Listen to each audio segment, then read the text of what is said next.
నమస్కారం. మన తెలుగు టీవీ ముఖాముఖి కార్యక్రమానికి స్వాగతం. విభిన్న ప్రతిభావంతుల హక్కుల సంక్షేమం కోసము ఎన్నో పోరాటాలు చేసిన తెలుగుదేశం పార్టీ విభిన్న ప్రతిభావంతుల విభాగం రాష్ట్ర కార్యదర్శి ఎల్లప్ప మనతో పాటు ఉన్నారు. ఆయన విభిన్న ప్రతిభావంతుల సంఘం రాష్ట్ర కార్యదర్శితో పాటు కురువ సంఘం అధ్యక్షులుగా ఇటు బీసీ ఎస్సీ ఎస్టీ మైనార్టీ సంఘం నేతగా కొనసాగుతున్నారు. ప్రస్తుతం విభిన్న ప్రతిభావంతుల సంక్షేమం కోసం రాష్ట్ర కేంద్ర ప్రభుత్వాలు ఎలాంటి పాటుపడుతున్నాయి అన్న విషయాలను వారి మాటలను తెలుసుకుందాం. నమస్కారం ఎల్లప్ప గారు. ఇప్పుడు నేను చూడంగా అంటే చాలా తక్కువ మంది, అంటే వేళ్ల మీద లెక్క ఒకటి రెండు అంటే విభిన్న ప్రతిభావంతులు చట్టసభల్లో మాట్లాడడం కానీ చట్టసభలకు వెళ్ళడం కానీ ఒక జైపాల్ రెడ్డి లాంటి వాళ్ళు తప్ప. కానీ ఎందుకు ఈ రాజకీయ పార్టీలు కూడా వాళ్ళ పట్ల విస్మరిస్తున్నాయి, వారికి వాళ్ళ సంక్షేమం కోసం మాట్లాడుతున్నాయి, ప్లస్ వాళ్ళని ఎన్నికల్లో వారి ఓటు బ్యాంకుగా వినియోగించుకుంటున్నాయి, కానీ చట్టసభలో వాళ్ళకి అవకాశం కల్పించడంలో ఎందుకు నెగ్లెక్ట్ చూపిస్తున్నాయి అంటారు? కేవలం వీళ్ళలో యూనిటీ లేకపోవడం ప్రధానమైంది. మిగతా వాళ్ళందరికీ యూనిటీ ఉంటే విభిన్న ప్రతిభావంతులకు అవయలోపం ఉన్నప్పటికీ కూడా వీళ్ళలో ఒక యూనిటీ అనేది రాకపోవడం వల్ల వీళ్ళ ఓటు బ్యాంకు ఉంది, కానీ ఈ ఓటు బ్యాంకును చూపించుకోవాలనేటువంటి భావన ఈ విభిన్న ప్రతిభావంతుల నాయకుల్లో కనపడతలేదు. ఒక నాయకుడు ఒక విధానం తీసుకువచ్చే లోపల ఇంకో నాయకుడు ఇంకో విధానం తీసుకెళ్ళి దాన్ని విడదీస్తున్నాడు. అధికారుల దగ్గర ఒక నాయకుడు పోయి ఉద్యమం చేసి దానిపైన బలంగా వాయిస్ వినిపిస్తే ఇంకోటి పోయి దాన్ని నీరు గార్చే విధంగా చేస్తున్నాడు.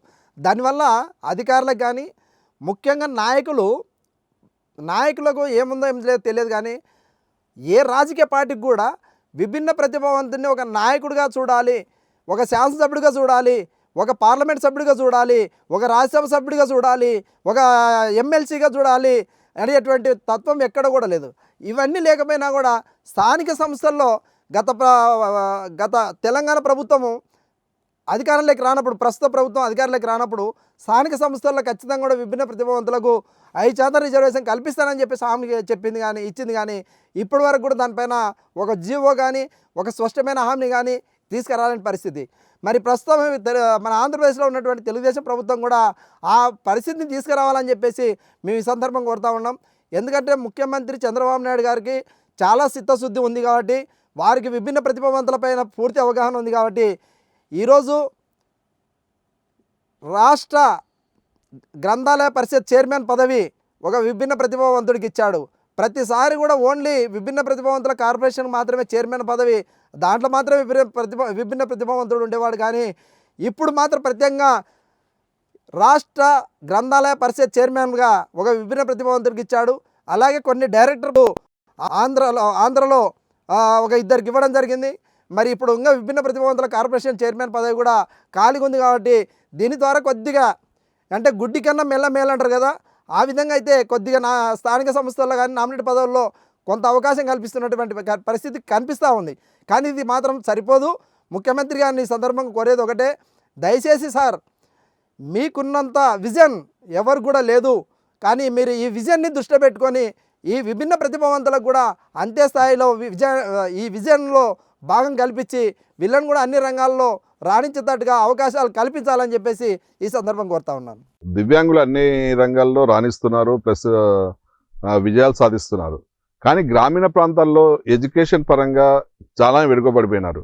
వారిలో అక్షరాస్యతను పెంపొందించేందుకు ఈ ప్రభుత్వాలు ఎలాంటి కృషి చేస్తున్నాయి? ప్రస్తుతం 2002 కన్నా ముందు ఎక్కడ కూడా హాస్టల్ వసతులు ఉండేది కాదు. రాష్ట్ర రాజధానిలో మాత్రమే హాస్టల్ వసతి ఉండేది. దానివల్ల విభిన్న ప్రతిభావంతులు హాస్టల్లో ఉండి చదువుకోవడానికి అవకాశాలు ఉండేది కాదు. ఇంటి దగ్గరే 5వ తరగతి వరకు 10వ తరగతి వరకు చదువుకోవడానికి అవకాశాలు ఉండేవి, కానీ ఇంటర్మీడియట్ డిగ్రీకి రావాలంటే వాళ్ళ అవయవాలు సహకరించక, ఆనాడు సహాయ పరికరాలు సరిగ్గా అందక, అలాంటి పరిస్థితిలో ఉన్నటువంటి వాటికి కూడా ఈరోజు కూడా అంత స్థాయిలో అంటే ఇతర వాళ్లకు కల్పిస్తున్నటువంటి వసతులు విభిన్న ప్రతిభావంతులకు కల్పించలేని పరిస్థితి అయితే కనిపిస్తూ ఉంది. ఇది వాస్తవం. గ్రామీణ స్థాయి వాళ్లకు మొట్టమొదటి కావాల్సింది వాళ్ళ మానసిక స్థితి వినిమైన ఎవరైతే దెబ్బ కొడుతున్నారో దాన్ని పెంపొందింప చేయాలి. ఆ తర్వాత వాళ్ళకి ఏదైతే అనువైన సహాయ పరికరం అవసరం ఉందో ఆ సహాయ పరికరం ఆ తరగతిలో చేరిన వెంటనే అందించాల్సినటువంటి పరిస్థితి ఉంది. అలాగే ఆ వ్యక్తికి విద్యాపరుడైతే వెనుకబడి ఉన్నాడో, ఏ సబ్జెక్టులో అయితే వెనుకబడి ఉన్నాడో అలాంటి వ్యక్తిని ఆ సబ్జెక్ట్ పరంగా కూడా ప్రత్యేక శ్రద్ధ పెట్టి ఆయన్ని ఉన్నత స్థాయికి తీసుకొచ్చేటువంటి ప్రత్యేక చర్యలు తీసుకున్నట్లయితే ఖచ్చితంగా కూడా వాళ్ళు ఉన్నత విద్యాస్థానాల్లో కూడా మెరుగైనటువంటి మెరుగైనటువంటి విద్యను అందుకొని మంచి ఉన్నత ఉద్యోగాలు చేయడానికి కూడా ఉద్యోగాల్లో ప్రావీణ్యం పొంది ఒక మంచి ఇతరుల కన్నా కూడా మేము మెరుగ్గా సేవలు అందించగలమని చెప్పడానికి ఒక ఉదాహరణగా ఉంటుంది. అందుకే ఉత్తరప్రదేశ్లో మనం చూస్తే 2 కాళ్ళు లేనటువంటి వ్యక్తి కలెక్టర్ అయ్యాడు. ఆ కలెక్టర్ అయితే ఆయన వెంట సిబ్బంది పరిగెత్తున్నాడు, ఆయన కింద దోక్కుంటూ పోతున్నాడు. ఆయన వెంట కనీసం అంటే 10-20 మంది బ్యాగులు పట్టుకొని ఫైళ్ళు పట్టుకొని పరిగెత్తా ఉన్నారు. అంటే 2 కాళ్ళు లేకపోయినప్పటికి కూడా పొలాలు లేకపోతున్నాడంటే ఆ యొక్క ప్రతిభ ఎటువంటిదో అలాంటి వ్యక్తులను ప్రోత్సహిస్తే ఏ విధంగా ఉంటుందో ఒక్కసారి ప్రభుత్వాలు ఆలోచించాలని చెప్పేసి కూడా మిమ్మల్ని కోరుతా ఉన్నాం. వాళ్ళకి కావాల్సినటువంటి మౌలిక వసతులు కల్పించినట్లయితే ఖచ్చితంగా వీళ్ళు కూడా ఏ ఒక్కరు కూడా తీసిపోకుండా అన్ని రంగాల్లో రాణించడానికి అవకాశాలు ఉన్నాయని చెప్పేసి ఈ సందర్భంగా తెలియజేసుకుంటున్నాను. అంటే ప్రభుత్వాలు కేవలం దివ్యాంగుల గురించి చెప్పడానికే ముందుకు వస్తుంది కానీ అమలు పరచడంలో వైఫల్యం చెందుతుంది. ముఖ్యంగా రైల్వే శాఖ కానీ ఈ ప్రభుత్వ రంగ సంస్థలు, ముఖ్యంగా ప్రభుత్వ రంగ సంస్థల్లో వారికి ఉద్యోగపరంగా అవకాశాలు కల్పించడం లేదు. దాని గురించి మీరేమంటారు? ప్రతి ప్రభుత్వ శాఖలోన ఆర్పిడబ్ల్యూడి యాక్ట్ ప్రకారం 2016 చట్టం ప్రకారం 5% సంక్షేమ పథకాలు ఉంటే 4% ఉద్యోగాలు ఇవ్వాలి. అంతకుముందు 1995 చట్టం తీసుకుంటే ఆ చట్టం ప్రకారం తీసుకుంటే కనుక 3% రిజర్వేషన్ ఉండేది. ఈ రిజర్వేషను అమలు చేస్తున్నట్టు ఎక్కడ పేపర్లో మాత్రం స్పష్టంగా అనిపిస్తుంది. కానీ అమలు చేసేటువంటి క్రమంలోన ఎవరైతే అనర్హులైనటువంటి వాళ్ళు ఉన్నారో, ఎవరైతే డబ్బులు కట్టగలిగేటువంటి వాళ్ళు ఉన్నారో అలాంటి వాళ్ళకే ఉద్యోగాలు ఇస్తూ ఉంది. అందుకు ఉదాహరణే మన కర్నూలు జిల్లా విభిన్న ప్రతిభావంతుల సహాయ సంచాలకులు ఏడీ గారు, సహాయ సంచాలకులు ఫాతిమా బీ గారు, ఆమె ఒక వికలాంగురాలు కాకపోయినప్పుడు కూడా వికలాంగుల సర్టిఫికేట్ తెచ్చుకొని 1996లో బ్యాక్లాగ్ ఉద్యోగంలో ఆమె ఉద్యోగం తెచ్చుకుంది. ఆమె పైన అనేకసార్లు కంప్లైంట్ ఇచ్చినప్పటికి కూడా ఆమె పైన ఇంతవరకు చర్యలు తీసుకోలేదు. అలాగే డిఎంహెచ్ఓ ఆఫీస్లో మద్దిలేటి అనేటువంటి కుర్వ కులానికి చెందినటువంటి వ్యక్తి ఉన్నాడు. ఆ వ్యక్తి కూడా వికలాంగుడు కాదు, కానీ ఆయన వికలాంగుల సర్టిఫికేట్ తెచ్చుకొని ఆయన ఉద్యోగం చేస్తూ ఉన్నాడు. అలాగే రెవెన్యూ డిపార్ట్మెంట్లో విఆర్ఓగా గోవింద అనేటువంటి ఒక వ్యక్తి ఉన్నాడు. ఆ వ్యక్తికి కూడా వికలత్వం ఏమాత్రం లేదు, కానీ ఆ వ్యక్తి కూడా వికలాంగుల సర్టిఫికేట్ తెచ్చుకొని ఉద్యోగం పొందుతూ ఉన్నాడు. కానీ ప్రభుత్వ ఉన్నత అధికారులు ఏం చేస్తున్నారంటే కేవలం ఎవరైతే డబ్బు మూట తీసుకొస్తున్నారో, ఎవరైతే డబ్బు ఇవ్వగలుగుతున్నారో వాళ్ళకు మాత్రమే దొంగ సర్టిఫికేట్ తెచ్చుకోవడానికి మార్గాలు కూడా వాళ్ళే సలహాలు సూచనలు ఇచ్చి వాళ్ళని ఎంకరేజ్ చేస్తున్నటువంటి పరిస్థితి. గత పూర్వ ఏడీ గారు భాస్కర్ రెడ్డి గారు 1 సంవత్సరం బ్యాక్లాగ్ పోస్టులు 3 నెలల్లో 2 నెలల్లో భర్తీ చేయాల్సిన బ్యాక్లాగ్ పోస్టులను 2 సంవత్సరాల వరకు కూడా అట్టేపెట్టేవాడు. కారణం ఏంటంటే వాళ్ళు ఏదో అంతో ఇంత డబ్బులు ఇస్తే ఆ డబ్బులు తీసుకొని ఆ ఉద్యోగాలు భర్తీ చేసినటువంటి పరిస్థితి ఆనాటి పూర్వ విద్యార్థి భాస్కర్ రెడ్డి గారికి ఉంది. కానీ ఆయన పైన విచారణ చేయమని చెప్పేసి గతంలో అడిగితే ఆయన రౌడీ షీటర్గా 3 టౌన్ పోలీస్ స్టేషన్లో మా పైన కేసు పెట్టినటువంటి పరిస్థితి. ఈయన రౌడీ, మా దగ్గర వచ్చి ఇట్లా మాట్లాడతాడు అట్లా మాట్లాడతాడు అని చెప్పేసి మాట్లాడిన పరిస్థితి. అంటే ప్రభుత్వ అధికారులు ఏ విధంగా ఉన్నారంటే వాళ్లకు ఏదైతే కావాల్సినటువంటిది అందుతుందో తక్షణం వాళ్ళకు ఉద్యోగాలు ఇస్తారు. నిజమైనటువంటి విభిన్న ప్రతిభావంతులకు చాలా తక్కువ మాత్రమే ఉద్యోగాలు ఇస్తున్నారు. అందులో కొంతమంది మహానుభావులు ఉన్నారు, మంచి స్వభావం కలిగినటువంటి ఉద్యోగస్తులు ఉన్నారు. వాళ్ళ వల్లనే నిజమైనటువంటి విభిన్న ప్రతిభావంతులకు ఉద్యోగాలు వస్తున్నాయి తప్ప ఇలాంటి అవినీతి పరులు అయినటువంటి అధికారుల వల్ల విభిన్న ప్రతిభావంతులు ఉద్యోగాలు కోల్పోతున్నారు. అందులో మెప్మలో తీసుకోండి, అలాగే ఐకేపీలో తీసుకోండి, ఎన్ఆర్ఐజిఎస్లో తీసుకోండి, రైల్వే శాఖలో తీసుకోండి, గ్రంథాలయంలో తీసుకోండి, తర్వాత ఎల్ఐసి డిపార్ట్మెంట్లో తీసుకోండి. కేంద్ర రాష్ట్ర ప్రభుత్వ శాఖలు ఏవైతే ఉండవో వాటన్నిటిలో కూడా ఈరోజుగాన ఖచ్చితంగా 4% రిజర్వేషన్ అమలు చేసినట్టయితే ఒక్క విభిన్న ప్రతిభావంతుడు కూడా నిరుద్యోగిగా ఉండడానికి అవకాశం లేదని చెప్పేసి ఈ సందర్భం తెలియజేస్తూ ఉన్నాం. ప్రభుత్వ అధికారులు దయచేసి కూడా మీరు మారాలి, మీరు మారినట్లయితే విభిన్న ప్రతిభావంతులకు ఖచ్చితంగా వెలుగునిచ్చిన వాళ్ళు అవుతారని చెప్పేసి, అట్లాగే కేంద్ర రాష్ట్ర ప్రభుత్వాలు ఇలాంటి అవినీతి అధికారులపైన కఠినమైన చర్యలు తీసుకోవాలని కూడా ఈ సందర్భంగా తెలియజేస్తూ ఉన్నాను. అంటే ప్రభుత్వ రంగ సంస్థలే ఈ విధంగా పాటుపడుతుంది, ఇంకా ప్రైవేట్ సంస్థలు పూర్తిగా విస్మరిస్తున్నాయి వీరికి. అంటే దానిపై మీరేమంటారు? ప్రైవేట్ సంస్థల్లో అసలు నామకవాస్తిగా ఎవరో మహానుభావుడు గొప్ప దయగలిగినటువంటి వాళ్ళు మాత్రమే ఒకరిద్దరు మాత్రమే ఈ యొక్క ఉపాధి అవకాశాలు కల్పిస్తున్నారు. కానీ 100కి 90%, 99% ప్రైవేట్ రంగంలో ఉద్యోగాలు కల్పించడం లేదనేటువంటిది వాస్తవం. ప్రభుత్వ రంగమే ఈ విధంగా ఉన్నప్పుడు ప్రైవేట్ రంగం ఏ విధంగా చూస్తుంది? ప్రైవేట్ రంగానికి 10 రూపాయలు ఆయన జీతం ఇస్తే 100 రూపాయలు పనిచేసేటువంటి వ్యక్తి కావాలా? మరి ఈ విభిన్న ప్రతిభావంతుడు ఆయన మూమెంటు, ఆయన పరిస్థితి, ఆయన స్థితిగతులను చూసినప్పుడు ఆయన ఏ విధంగా 100% 100 రూపాయల పని చేయగలుగుతాడు? ఆయన ప్రైవేటు వ్యవస్థలోన ఆయన కావాల్సినటువంటి మౌలిక వసతులు ఆ ప్రైవేట్ రంగంలో ఉండవు. ఆ మౌలిక వసతులు కల్పించమని అడిగితే నీకు ఉద్యోగం లేదు, వెళ్ళిపో అని చెప్పేసి అంటాడు. సో ఈ విధంగా ప్రైవేట్ రంగం అనేది పూర్తిగా వివక్షకు గురి చేస్తూ ఉంది విభిన్న ప్రతిభావంతులని. కాబట్టి ప్రైవేట్ రంగం కూడా ఖచ్చితంగా వాళ్ళని ప్రోత్సహించాల్సినటువంటి బాధ్యత ప్రైవేట్ రంగానికి కూడా ఉందని చెప్పేసి మేము తెలియజేస్తూ ఉన్నాం. ప్రభుత్వ రంగం దయచేసి ఇప్పటికైనా కళ్ళు తెరవండి. ఇప్పుడు తక్షణమే రాష్ట్ర వ్యాప్తంగా, దేశవ్యాప్తంగా ఎక్కడెక్కడ విభిన్న ప్రతిభావంతులు ఉన్నారో వాళ్ళందరినీ విచారం చేసి నిజమైనటువంటి విభిన్న ప్రతిభావంతులకు ఉపాధి అవకాశాలు కల్పించి అనర్హులైనటువంటి వాళ్ళని తక్షణం తొలగించాలని చెప్పేసి కూడా ఈ సందర్భంగా కేంద్ర రాష్ట్ర ప్రభుత్వాలని కోరుతా ఉన్నాం.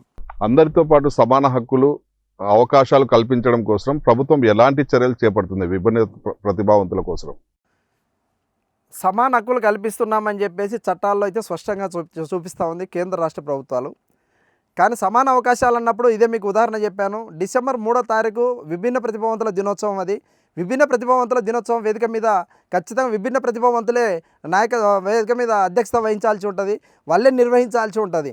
కానీ వాళ్ళని విస్మరించి వాళ్ళని పక్కన పెట్టేసి ఆ అధికారులు మాత్రమే ఆ సభను నిర్వహించి వాళ్ళు మాత్రమే కళ్ళ పండగ, వాళ్ళు మాత్రమే ఇక నాయకత్వం తీసుకొని వాళ్ళు మాత్రమే చేస్తూ ఉన్నారంటే ఇక్కడ సమానత్వం ఎక్కడ వస్తూ ఉంది? ఎక్కడ సమాన అవకాశాలు కలుగుతూ ఉన్నాయి?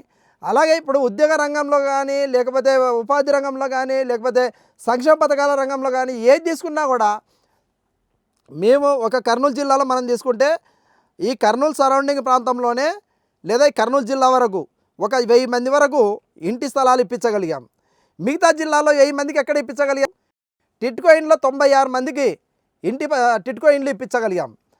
ఇది సంఘాల ద్వారా సాధ్యమైంది. కానీ ప్రభుత్వాలు కల్పించినటువంటి రిజర్వేషన్ని ఈ విభిన్న ప్రతిభావంతులకు అందించాలంటే చిత్తశుద్ధి ఈ ప్రభుత్వ అధికారులకు లేకపోవడం వలన ఈ యొక్క సమాన అవకాశాలు, సమాన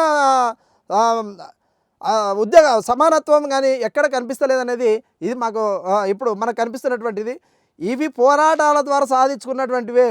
ఈ జిల్లాలో ఆనాటి మాజీ ఎమ్మెల్యే గారు గౌరవనీయులు శ్రీ బైరెడ్డి రాజశేఖర రెడ్డి గారు 420 మందికి ఒకేసారి ఇంటి పట్టాలు ఇచ్చినటువంటి ఘనత ఒక బైరెడ్డి రాజశేఖర రెడ్డికే దక్కింది తప్ప వేరే వాళ్ళకి దక్కలేదని చెప్పేసి ఈ సందర్భంగా తెలియజేస్తూ ఉన్నాను. సమానత్వం రావాలంటే ఖచ్చితంగా కూడా వీళ్ళ హక్కులను, వీళ్ళ చట్టాలను, వీళ్ళకి కావాల్సిన మౌలిక వసతులు ఏదైతే కేంద్ర రాష్ట్ర ప్రభుత్వాలు రూపకల్పన చేసావో వాటిని ఖచ్చితంగా అమలు చేసినట్టయితే ఖచ్చితంగా సమానత్వం వస్తుంది. కానీ ప్రభుత్వాలు చూడనట్టు పోతే ఈ నియంతృత్వత కలిగినటువంటి ప్రభుత్వ యంత్రాంగం ఉన్నప్పుడు, అధికారులు ఉన్నప్పుడు ఆ అధికారుల యొక్క నిర్లక్ష్యం వల్ల వీళ్ళకి సమాన అవకాశాలు రావని చెప్పేసి ఈ సందర్భంగా తెలియజేస్తూ ఉన్నాం. అంటే విభిన్న ప్రతిభావంతుల సంక్షేమం కోసం మేము పాటుపడతామంటూ అనేక సంఘాలు పుట్టుకొస్తున్నాయి. దానిపై మీ అభిప్రాయం ఏమి? అసలు విభిన్న ప్రతిభావంతులకు ఎలాంటి అవసరాలు సమకూర్చాలి? విభిన్న ప్రతిభావంతుల సంఘం నాయకులుగా మీరు ఎలాంటి కృషి చేశారు? వారికి ఏమందించడానికి కృషి చేశారు? మేము దాదాపుగా వాళ్ళకి విద్యాపరమైనటువంటి అవకాశాలు కల్పించడానికి ప్రయత్నం చేశాం. అలాగే వాళ్ళకి కావాల్సినటువంటి సహాయ పరికరాలు అందించడానికి ప్రయత్నం చేశాం. మా జిల్లా వికలాంగుల సంక్షేమ సంఘం తరఫున, అలాగే తెలుగుదేశం పార్టీ విభిన్న ప్రతిభావంతుల విభాగం తరఫున, అలాగే ఇతర లయన్స్ క్లబ్, రోటరీ క్లబ్ వాళ్ళ సంస్థలు ఏవైతే ఉండవో వాళ్ళ ద్వారా కూడా సహాయ పరికరాలు అటువంటి ప్రయత్నం మేము చేశాం. మరి ఈ రాష్ట్రంలో ఎక్కడ కూడా ఏ జిల్లా కన్నా మీరు పోయి ఎంక్వైరీ చేయండి, మున్సిపాలిటీలోన 3% షాపింగ్ కాంప్లెక్స్ సాధించుకున్నది కేవలం ఒక కర్నూలు నగరంలోనే. మళ్ళీ యమునూరు పట్టణాలు, ఆదోని పట్టణాలు అవి తర్వాత కాలక్రమేణా వచ్చాయి, కానీ అవి కూడా పూర్తి అమలు చేయలేదు. ఒక నంద్యాల పట్టణంలో, ఈ 2 పట్టణాల్లో తప్ప మిగతా చోట్ల ఆ మున్సిపాలిటీ షాపింగ్ కాంప్లెక్స్లో రిజర్వేషన్ అమలు కాలేదు. దీనికి మేము 2000 సంవత్సరంలోనే ప్రత్యేక శ్రద్ధ పెట్టి సాధించుకొని వచ్చి ఈ కర్నూలు జిల్లాలో కాదు రాష్ట్రంలో కూడా మెట్ల కింద షాపులు కూడా ఆ రిజర్వేషన్ సంబంధం లేకుండా మెట్ల కింద షాపులు కూడా విభిన్న ప్రతిభావంతులకు ఇవ్వాలని చెప్పేసి అది తీసుకొచ్చాం. అలాగే 878 మందికి ఇంటి పట్టాలు ఇప్పించాం. 96 మందికి టిట్కో ఇండ్లు ఇప్పించాం. సహాయ పరికరాలు లెక్కలేనటువంటివి. అలాగే 2010 నుంచి 2014 వరకు పెండింగ్లో ఉన్నటువంటి సదరన్ సర్టిఫికేట్లు 24,000 సర్టిఫికేట్లు ఒకేసారి అప్పుడు ఉన్నటువంటి పీడీ గారులను అక్కడ ఉన్నటువంటి ప్రభుత్వ యంత్రాంగాన్ని రోడ్డు మీదకి వీడ్చి రోడ్డు మీదకి వచ్చేటట్టుగా చేసి ఒకేసారి 24,000 సర్టిఫికేట్లు ఇప్పించిన ఘనత జిల్లా వికలాంగుల సంక్షేమ సంఘానికి ఆనాడు దక్కింది. కాబట్టి జిల్లా వికలాంగుల సంక్షేమ సంఘం ఈరోజు కూడా విభిన్న ప్రతిభావంతులకు ఒకటే తెలియజేస్తూ ఉంది, మీరు మోసపోవద్దండి. మీకు ప్రభుత్వం ఇచ్చేటువంటి ప్రతి సంక్షేమ పథకం కూడా ఉచితంగా వచ్చేదే. ఎవరికి కూడా డబ్బు ఇచ్చి మీరు మోసపోయి ఆ యొక్క సంక్షేమ పథకాలు నీరు కారేటట్టుగా చేయొద్దండి. అలాగే కొంతమంది విభిన్న ప్రతిభావంతుల సంఘాలు కేవలం వాళ్ళ పబ్బం కోసం ఏర్పాటు చేసుకున్నటువంటి సంఘాలు. మా జిల్లా వికలాంగుల సంక్షేమ సంఘం కానీ తెలుగుదేశం పార్టీ విభిన్న ప్రతిభావంతుల విభాగం కానీ ఒకటే చెప్తా ఉంది, దయచేసి ఎవరైనా సరే విభిన్న ప్రతిభావంతుల దగ్గర ₹1 వసూలు చేయొద్దండి. వాళ్ళకి వీలైతే సాయం చేయండి, కానీ వీలు కాకపోతే మన పని ఏదో మనం చేసుకొని బతకండి. మన సంఘాల పేరు చెప్పుకొని సంఘాలకు నిజమైనటువంటి సేవ చేస్తున్నటువంటి వాళ్ళకు కూడా విలువ లేకుండా చేయొద్దండి. అలాగే విభిన్న ప్రతిభావంతులు ఎవరైతే మాయ మాటలు చెప్తారో వాళ్ళ మాయ మాటల్లో పడొద్దండి. వాళ్ళ మాయ మాటల్లో పడి మీరు మోసపోయి లక్షల రూపాయలు, వేల రూపాయలు పోగొట్టుకున్న తర్వాత మళ్ళీ మీరు జిల్లా వికలాంగుల సంక్షేమ సంఘానికి వస్తే జిల్లా వికలాంగుల సంక్షేమ సంఘం ఎన్ని సమస్యలు పరిష్కరించగలదు, ఎన్ని స్టేషన్లు వెళ్ళగలదు, ఎంతమందితో శత్రుత్వం పెట్టుకోగలదు. కాబట్టి ఎవరు కూడా మీరు మోసపోవద్దండి. ప్రభుత్వం ఇచ్చే ప్రతి సంక్షేమ పథకం కూడా ఉచితంగానే మనకు వస్తుంది. కాబట్టి వాటిని పొందడానికి కేవలం ఆ రూల్స్ అండ్ రెగ్యులేషన్స్ ఏవైతే ఉండవో వాటిని ఫాలో అయితే ఖచ్చితంగా మీకు జెన్యూన్గా మీకు వస్తుంది. కానీ అడ్డదారిలో వచ్చి వికలాంగుడు కానటువంటి వాడు కూడా ఆ సంక్షేమ పథకం పొందాలనేటువంటి నీచమైన ఆలోచనతో డబ్బు కట్టుకొని ఈ యొక్క కొంతమంది వికలాంగుల సంఘాల నాయకులు కేవలం ఆ యొక్క డబ్బు కోసం, అంటే వాళ్ళు బతకడం కోసం కొంతమంది పరిస్థితి చేస్తూ ఉన్నారు. దయచేసి నేను వికలాంగుల సంఘాల వాళ్ళని కూడా కోరుతూ ఉన్నాను, దయచేసి అలాంటి దానికి మీరు పూనుకోవద్దండి.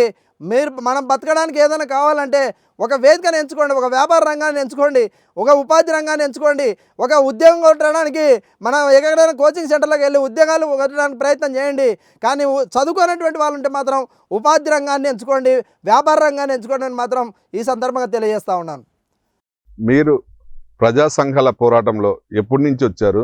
విభిన్న ప్రతిభావంతుల సంఘం రాష్ట్ర నాయకుడుగానే కాకుండా ఇటు కురువ సంఘము, అటు బీసీ ఎస్టీ మైనార్టీ సంఘం నాయకులుగా కూడా కొనసాగుతున్నారు. అంటే వీటన్నిటికీ ఎలాంటి న్యాయం చేకూరుస్తున్నారంటారు మీరు?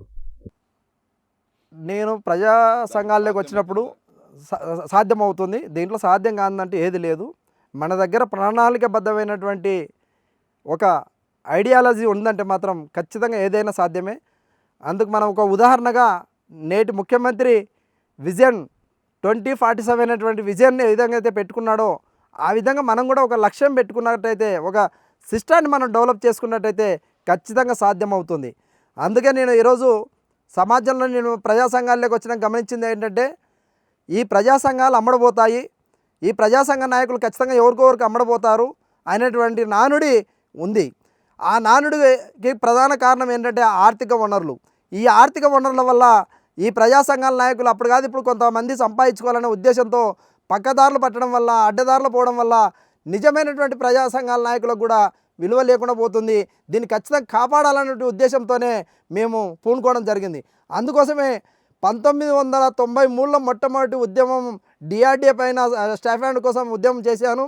ఆనాటి నుంచి ఈనాటి వరకు కూడా ఏ ఒక్కరి దగ్గర ₹1 వికలాంగుడి దగ్గర కానీ, ప్రజల దగ్గర కానీ, అంటే ఎస్సీ ఎస్టీ బీసీ మైనారిటీల వాళ్ళ దగ్గర కానీ ఎక్కడ కూడా ₹1 వసూలు చేయలేదు. కానీ ఒక సేవా దృక్పథం కలిగినటువంటి వాళ్ళు లేదా ఒక ఉన్నత ఆర్థికంగా ఉన్నటువంటి వాళ్ళ దగ్గర మేము ప్రోగ్రామ్ చేస్తే ఏదైనా ప్రోగ్రామ్కి మేము వాళ్ళ దగ్గర తెచ్చుకున్నామే తప్ప, కానీ శాశ్వతంగా వికలాంగుల దగ్గర కానీ ఎవరికైనా పని చేస్తే వాళ్ళ దగ్గర కానీ తెచ్చుకోవడం మేము ఇంతవరకు చేయలేదు. అలాగే ఏ ఒక్క నాయకుడికి కూడా ఈ రోజు వరకు మేము అమ్మడిపోలేదని మాత్రం ముక్త కంఠంతో చెప్తా ఉన్నాం. ఎందుకంటే సమాజంలో మార్పు తేవాలి. అంబేద్కర్ గారు, జ్యోతిరావు పూలే గారు ఆనాడు ఏ విధంగా పూనుకున్నారు, వాళ్ళు అంత త్యాగం చేయడానికి కారణం ఏంటి? ఆ అసలు వాళ్ళంత త్యాగం చేసినప్పుడు వాళ్ళ దాంట్లో కనీసం 1% అని మనం చేయాలనేదే మన సంకల్పం. ఆ సంకల్పంతోనే ఈ రోజు వరకు కూడా నాకు వైకల్యము శరీరానికి ఉందేమో కానీ నా మనసుకు లేదు. ఈ రోజు కూడా ఒక లీడర్స్ని తయారు చేయడానికి పూనుకుంటున్నాను. నిస్వార్థమైనటువంటి లీడర్లు రావాలని కోరుకుంటున్నాను. ఎలాంటి స్వార్థం లేకుండా, ఎలాంటి శుభేక్ష ఆశించకుండా సొంతమైనటువంటి మంచి లీడర్షిప్ అంటే అంబేద్కర్ గారు, జ్యోతిరావు పూలే గారి ఆశయాల కోసం పాటుపడే విధంగా, వాళ్ళ యొక్క ఆశయ సాధన కోసం పాటుపడే విధంగా లీడర్లు రావాలని చెప్పేసి ఏ కుల సంఘమైనా సరే, ఏ ప్రజా సంఘమైనా సరే, ఏ ఇతర పేర్లు పెట్టుకొని ఉన్నటువంటి సంఘాలైనా సరే అమ్మడపోకుండా ఖచ్చితంగా అంబేద్కర్ గారు, జ్యోతిరావు పూలే గారు వేసినటువంటి పునాదిలో నడవాలని చెప్పేసి అందులో భాగంగానే మేము ఈ రోజు వరకు కూడా అదే దారిలో నడుస్తున్నాం. ఎక్కడ ఏ ఉద్యమం చేసినా, ఏ ఒక్కరి సమస్య వచ్చినా ఆ సమస్య కోసం నిస్వార్థంగా పనిచేస్తున్నామే తప్ప వాళ్ళ దగ్గర ₹1 కూడా తీసుకోలేదని చెప్పేసి దానికి ఎక్కడైనా మీరు ప్రూఫ్ చేసినట్టయితే దానికి మేము సిద్ధంగా ఉన్నాం. దానికి ఈ సంఘ సేవ నుంచి కూడా తప్పుకోవడానికి సిద్ధంగా ఉన్నామని చెప్పేసి కూడా ఈ సందర్భం తెలియజేస్తూ ఉన్నాను. సరే, అంటే మీరు ప్రజా సంఘాల నేతగా కొనసాగుతూ ఇటు తెలుగుదేశం పార్టీ వైపు మొగ్గు చూపడంలో కారణం ఏమంటారు? అంటే ఈ పార్టీని ఎంచుకోవడంలో ప్రత్యేకత ఏం కనిపించింది మీకు? 2004 వరకు చంద్రబాబు నాయుడు అంటే నాకు చాలా ద్వేషం ఉండింది. కారణం ఏంటంటే ఆ రోజుల్లో ఆయన చేసేటువంటి విధానాలు కరెక్ట్ కాదేమో అని చెప్పేసి నేను భావించేవాడిని. 2004లో ప్రభుత్వం మారిన తర్వాత వైఎస్ రాజశేఖర రెడ్డి గారు ముఖ్యమంత్రి అయిన తర్వాత 2 సంవత్సరాలకే నేను ఒకటే అనుకున్నాను, లేదు దీనికి ఖచ్చితంగా చంద్రబాబు నాయుడు గారు అయితేనే ఈ రాష్ట్ర అభివృద్ధి చేయగలరు. చంద్రబాబు నాయుడు గారు అయితేనే ఒక ప్రణాళికబద్ధంగా పేదల్ని పేదరికం నుంచి బయటకు వేయగలడనేటువంటి భావన 2 సంవత్సరాలుగా అంటే 2004 నుంచి 2006 లోపలనే నాకు ఈ భావన కలిగింది. కారణం ఏంటంటే వైఎస్ రాజశేఖర రెడ్డి గారు రాష్ట్ర ప్రభుత్వం ద్వారా వచ్చేటువంటి నిధులను మాత్రమే ఖర్చు చేస్తున్నాడు కానీ ఆర్థికంగా రాష్ట్రాన్ని బలోపేతం చేయడానికి ప్రత్యేక చర్యలు తీసుకున్నటువంటి పరిస్థితి ఎక్కడ కనపడలేదు. కానీ అంతకుముందుగా చంద్రబాబు నాయుడు గారు 1995 నుంచి దాదాపు 2004 వరకు కూడా ఆయన చేసినటువంటి సంస్కరణలు కానీ, ఆయన చేసినటువంటి విజన్ 2020 కానీ ఒక్కసారి పరిశీలించినట్టయితే ఎంత రాష్ట్రానికి అన్ని రకాల ప్రజలకు ఏ విధమైనటువంటి అవకాశాలు కావాలనో తెలిసినటువంటి ఏకైక నాయకుడు అని భావించి నేను ఆ రోజు 2014లో అప్పుడు ఉన్నటువంటి మా సీనియర్ నాయకులు, వికలాంగుల సంఘాల నాయకులు అందరూ కూడా కలిసి లేదు ఎల్లప్ప నువ్వు ఖచ్చితంగా ఇప్పుడు తెలుగుదేశం పార్టీలో చేరాలని చెప్తే అప్పుడు తెలుగుదేశం పార్టీలో నాకు అప్పటికే ఎందుకంటే చంద్రబాబు నాయుడు పైన 2006లో అప్పటి ప్రభుత్వం చేసినటువంటి విధానాలు చూసినప్పుడు వెంటనే చంద్రబాబు నాయుడు గారి పైన కలిగినటువంటి అభిమానంతో నేను తెలుగుదేశం పార్టీలో చేరడం జరిగింది. విభిన్న ప్రతిభావంతులు రాజకీయాల్లోకి రాణించాలంటే కూడా రాజకీయ పార్టీల్లో ఖచ్చితంగా క్రియాశీలకంగా పని చేయాల్సిన బాధ్యత ఉంటుందని చెప్పేసి ఆ క్రియాశీలకంగా పని చేయడం కోసమే పార్టీలో చేరి విభిన్న ప్రతిభావంతులు కూడా పని చేయగలరు, పార్టీలో రాణించగలరు అని చెప్పడానికే నేను తెలుగుదేశం పార్టీలో చేరాను. ప్రధానంగా చంద్రబాబు నాయుడు గారి యొక్క పని విధానం నచ్చే మనం పార్టీలో చేరామని చెప్పేసి, అట్లాగే ప్రజలకు సంక్షేమం అందాలన్నా, రాష్ట్రం అభివృద్ధి చెందాలన్నా, రాష్ట్ర ప్రజానికం అందరూ కూడా బాగుండాలన్నా ఒక చంద్రబాబు నాయుడు తప్ప ఎవరికి లేదన్నటువంటి విషయాన్ని గ్రహించి నేను తెలుగుదేశం పార్టీలో చేరడం జరిగింది. విభిన్న ప్రతిభావంతుల సంక్షేమం కోసం ఎలాంటి పాటుపడతారు మీరు? అంటే సమాజంలో ఎలాంటి మార్పు వస్తే బాగుంటుందని కోరుకుంటున్నారు? సమాజంలో నేను కోరుకుంటున్నది ఒకటే, సకలాంగులు కానీ వికలాంగులు కానీ ఒకటే భావంతో ఉండాలి. ఆ భావన ఏంటంటే స్వార్థం లేనటువంటిది అయి ఉండాలి. మనం ఎప్పుడైతే స్వార్థం లేకుండా నిస్వార్థంగా మనం చేయగలమో అప్పుడు ఈ అవినీతి అనేది నిర్మూలన కంపల్సరీ జరుగుతుంది. ఈ అవినీతి నిర్మూలన జరిగితే ప్రభుత్వం పెట్టేటువంటి సంక్షేమ పథకాలు కానీ, చట్టాలు కానీ, ఇతరత్ర ఏ అవకాశాలైనా సరే నిజమైనటువంటి వాళ్ళు పొందడానికి అవకాశాలు ఉంటుంది. అలాగే ఈరోజు ఒక వ్యక్తి నిజమైనటువంటి అర్హుడైనటువంటి వ్యక్తి వాటిని పొందినట్టయితే ఆ వ్యక్తి ఆర్థికంగా బలోపేతమైతే ఖచ్చితంగా ఈ పింఛన్లు తీసుకునేటువంటి విధానం తగ్గిపోతుంది. నా లక్ష్యం కూడా ఏంటంటే రాబోయే 5 సంవత్సరాల్లో కనీసం 100 మంది విభిన్న ప్రతిభావంతులను మాకు పింఛన్ వద్దు అనేటువంటి పరిస్థితి తీసుకురావాలనేది సంకల్పం పెట్టుకున్నాం. ఎందుకంటే ఈ పింఛన్ తీసుకొని ఈ పింఛన్తోనే జీవించడం వల్ల సోమరుగా తయారవుతాం కానీ మన కుటుంబాలని మనం ఖచ్చితంగా ఆర్థికంగా అభివృద్ధి చేసుకోవడానికి అవకాశం ఉండదు. అందుకు మేము కూడా చేసుకున్న ప్లాన్ ఏంటంటే ప్రభుత్వం ఇస్తున్నటువంటి అన్ని ప్రభుత్వ శాఖల్లో ఉన్నటువంటి రిజర్వేషన్ని ఒకే తాటిపైకి తీసుకొచ్చేటట్టుగా ఈ ప్రభుత్వం దృష్టికి తీసుకెళ్ళడం, ఆ ప్రభుత్వం దృష్టి ఈ ప్రభుత్వం దృష్టి తీసుకెళ్ళి ఈ ప్రభుత్వాన్ని ఖచ్చితంగా అమలు చేసేటట్టుగా చేసినట్టయితే ఖచ్చితంగా 100 మంది విభిన్న ప్రతిభావంతులు మాకు పింఛన్ వద్దు, మేము కష్టపడి మేము పని చేసుకొని మేము ఆర్థికంగా ముందుకు వస్తామని చెప్పేసి అనేటువంటి నిర్ణయాన్ని తీసుకునేటట్టుగా చేయాలనేటువంటి భావన చేశాము. దానికి రూపకల్పన కూడా చేస్తున్నాం. దాన్ని కూడా ఒక రిపోర్ట్ తయారు చేస్తున్నాం. ఆ రిపోర్ట్ కూడా రాష్ట్ర ప్రభుత్వానికి సమర్పించడం జరుగుతుంది. అలాగే ఈ ఫేక్ సర్టిఫికేట్లు ఏవైతే ఉండవో సదరం సర్టిఫికేట్లు, సదరంలో కూడా సమూలంగా మార్పులు తేవడానికి కూడా దానికి కూడా ఒక రిపోర్ట్ తయారు చేశాను. అది కూడా త్వరలోగా లోకేష్ గారికి, ముఖ్యమంత్రి గారికి సమర్పించడం జరుగుతుంది. ఆ సమర్పించిన తర్వాత ఖచ్చితంగా కూడా వారు కూడా దాన్ని ఖచ్చితంగా యాక్సెప్ట్ చేస్తారని కూడా నేను భావిస్తూ ఉన్నాను. ఈ సదరన్ క్యాంపులు నిర్వహించడంలో అంటే జరగడంలో ముఖ్యంగా ప్రజలకు అవగాహన లేకపోవడం, ప్రజలకు తెలియకపోవడం వల్ల దాన్ని మిస్ అవుతున్నారు. దానిపై మీరేమంటారు? ప్రజలకు దాదాపుగా అందరికీ తెలుసు. చాలామందికి ఆర్థిక పరిస్థితులు అంటే పేదవాళ్ళు ఉండడం వల్ల నిజమైనటువంటి కొంతమంది విభిన్న ప్రతిభావంతులు ఈరోజు కూడా సదరన్ సర్టిఫికేట్లు పొందలేదు.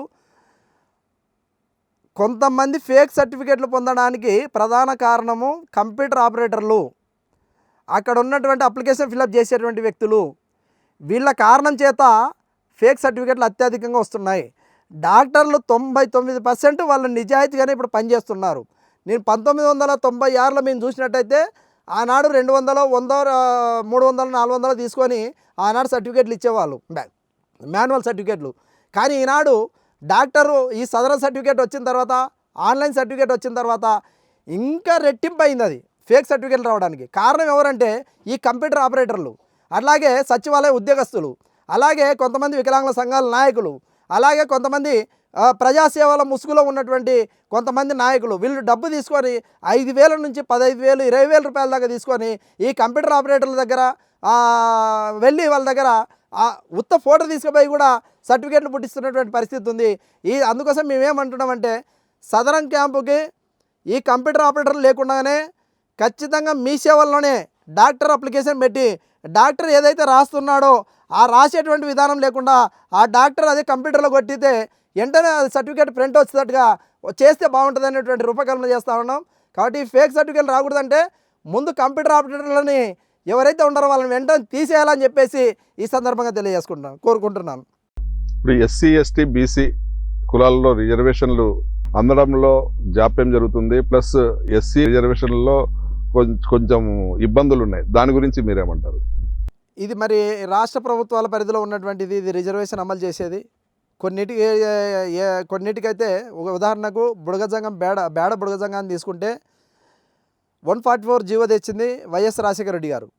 ఈ 144 జీవో తేవడానికి ఓన్లీ వీళ్ళు తెలంగాణకి పరిమితం కానీ ఆంధ్రప్రదేశ్ కాదన్నాడు. అంటే వాళ్ళ ఆల్రెడీ సంచార జాతులు అయినప్పుడు ఒకే చోట జీవించడానికి అవకాశాలు లేవు. కాలక్రమేణా ఎప్పుడైతే ఆర్థిక వనరులు సమకూర్చుకోగలుగుతున్నారో, ఎప్పుడైతే వాళ్ళు ఆర్థికంగా అభివృద్ధి చెందుతున్నారో, వాళ్ళు కొంత ఆర్థికంగా అభివృద్ధి చెంది వివిధ ప్రాంతాలకు వచ్చేసారు. ఆ విధంగా వచ్చేసినప్పుడు ఒక తెలంగాణ ప్రాంతానికి పరిమితం కాదు. అందుకే ఎస్సీ రిజర్వేషన్ తీసుకుంటే దాంట్లో 60 కులాలు ఉన్నాయి. 60 కులాల్లో ఈరోజు రిజర్వేషన్ పొందుతుంది 4-5 కులాలు మాత్రమే. అలాగే బీసీ కులాలు తీసుకుంటే 136 కులాలు ఉన్నాయి. దాంట్లో కూడా 70-80 కులాలు మాత్రమే రిజర్వేషన్ పొందుతున్నాయి, మిగతా కులాలు పొందడం లేదు. అలాగే ఎస్టీ తీసుకుంటే ఎస్టీలో 34 కులాలు ఉన్నాయి. దాంట్లో కూడా 4-5 కులాలు తప్ప మిగతా కులాలని రిజర్వేషన్ లేకుండా చేస్తూ ఉన్నారు. నేను ఒకటే అడుగుతున్నాను, ఈ రిజర్వేషన్ పొందుతున్న 4-5 కులాల వాళ్ళని మీరు ఒక్కసారి మన అంతరాత్మ పరిశీలించుకోండి. డాక్టర్ బిఆర్ అంబేద్కర్ గారు మనకు రాజ్యాంగం రాసేటప్పుడు, ఈ గజెట్లు తయారు చేసేటప్పుడు, ఈ కులాలని వర్గీకరణ చేసేటప్పుడు, ఈ కులాలని గుర్తించేటప్పుడు ఆనాడే ఆయన ఎన్ని చర్యలు తీసుకున్నాడు, అన్ని జాగ్రత్తలు తీసుకొని కదా మనకు రిజర్వేషన్ ఇచ్చింది. మరి మనం ఒక 4-5 కులాలే రిజర్వేషన్ పొందితే సరిపోతుందా? మరి ఎస్సీ కులంలో ఉన్నటువంటి 60 కులాల్లో 4-5 కులాలు పోతే మిగతా కులాల పరిస్థితి ఏంటి? అలాగే ఎస్టీ జాబితాలో 34 కులాలు ఉంటే 4-5 కులాలే రిజర్వేషన్ పొందితే మిగతా కులాల జాబితాల వాళ్ళ రిజర్వేషన్ పరిస్థితి ఏంటి? అలాగే బీసీ కులాల్లో 136 కులాలు ఉంటే మరి 70-80 కులాలే రిజర్వేషన్ పొందితే మిగిలిన కులాల పరిస్థితి ఏంటి? అందుకు నేను కేంద్ర రాష్ట్ర ప్రభుత్వాలను ఒకటే కోరుతా ఉన్నాను, రాష్ట్ర ప్రభుత్వ గజెట్లో ఏవైతే కనబరిచారో కులాలు, ఆ కులాలు ఉన్నవా లేవా ఒక్కసారి మీరు ఎంక్వైరీ చేయండి, విచారణ చేయండి, ఒకసారి ఎంక్వైరీ కమిటీ వేయండి.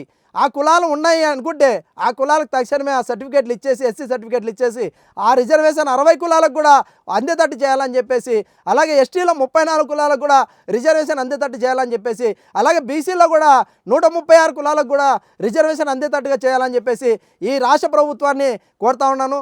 అలాగే కేంద్ర ప్రభుత్వ పరిధిలో ఏదైనా కానీ పెండింగ్ ఉంటే తక్షణమే దాన్ని సాల్వ్ చేసి పంపించినట్లయితే ఈ రిజర్వేషన్ల యొక్క సమస్య ఉండదు అని చెప్పేసి మేము తెలియజేసుకుంటున్నాం.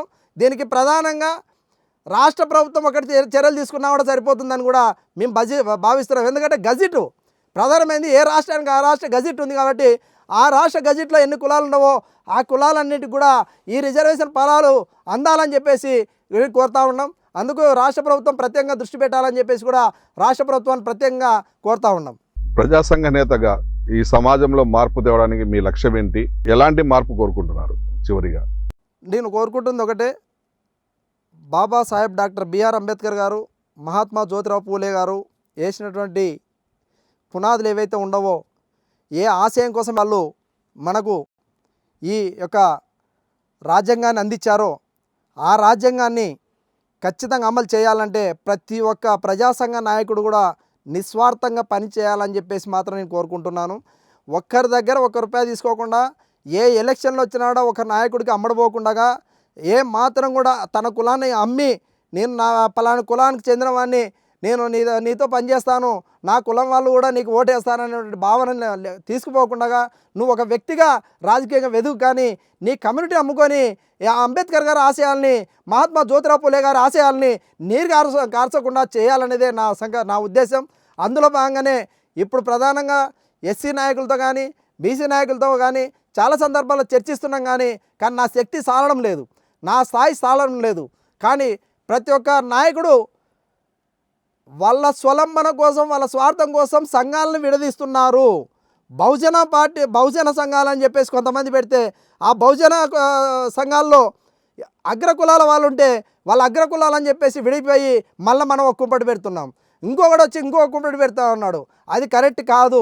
దీనికి ప్రతి 3 సంవత్సరాలకు ఒకసారి ఎన్నికలు జరిగే విధానాన్ని తీసుకునాలి. ఆ 3 సంవత్సరాల్లో ఇప్పుడు ఉన్నటువంటి కార్యవర్గం ఏదైతే ఉందో ఆ కార్యవర్గం కాకుండా కొత్త కార్యవర్గం వచ్చేటట్లు ఉంటే కనుక ఖచ్చితంగా అంబేద్కర్ గారి ఆశయాలు, మహాత్మా జ్యోతిరావు పూలే గారి ఆశయాలు నెరవేర్చడానికి ప్రతి ఒక్కరికి కూడా సాధ్యం అవుతుందని చెప్పేసి, అందుకోసమే నేను కృషి చేస్తానని చెప్పేసి కూడా ఈ సందర్భంగా తెలియజేసుకుంటున్నాను. ఓకే ఎల్లప్ప గారు, మీ ఆశయము, మీ సంకల్పం నెరవేరాలని ప్రార్థిస్తూ thank you sir, very very thank you sir. ఖచ్చితంగా మీ ఆశీర్వాదాలతో, మీ యొక్క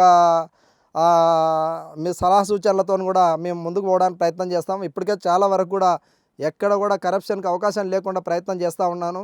రాబోయే కాలంలో కూడా అదే సిద్ధాంతంతో ముందుకెళ్తానని చెప్పేసి తెలియజేసుకుంటూ, నాకు ఈ అవకాశం ఇచ్చినందుకు తెలుగు టీవీకి, అలాగే వన్ టీవీకి, ఆంధ్ర అక్షర పేపర్కి ప్రత్యేక ధన్యవాదాలు తెలియజేస్తూ సెలవు తీసుకుంటున్నాను.